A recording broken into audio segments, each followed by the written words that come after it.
on a voulu, et l'auteur a voulu à travers ce livre, déconstruire l'image un petit peu classique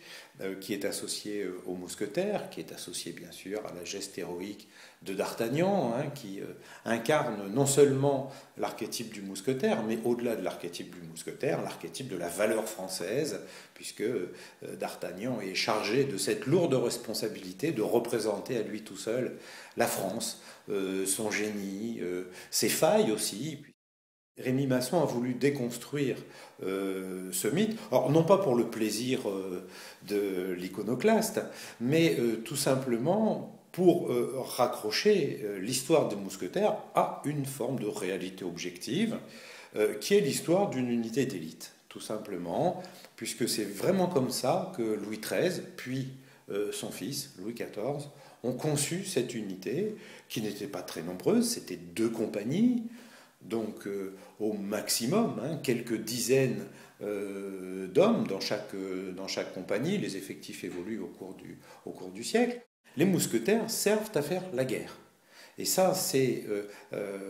finalement la première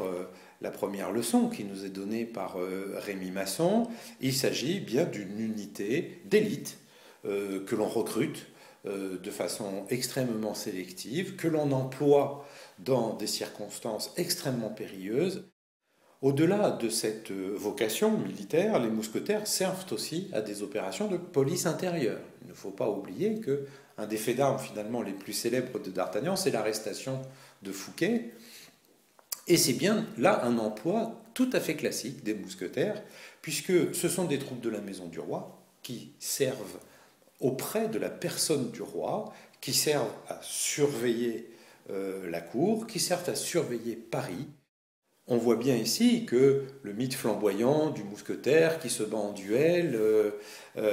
et qui est intrépide est quelque peu battu en brèche.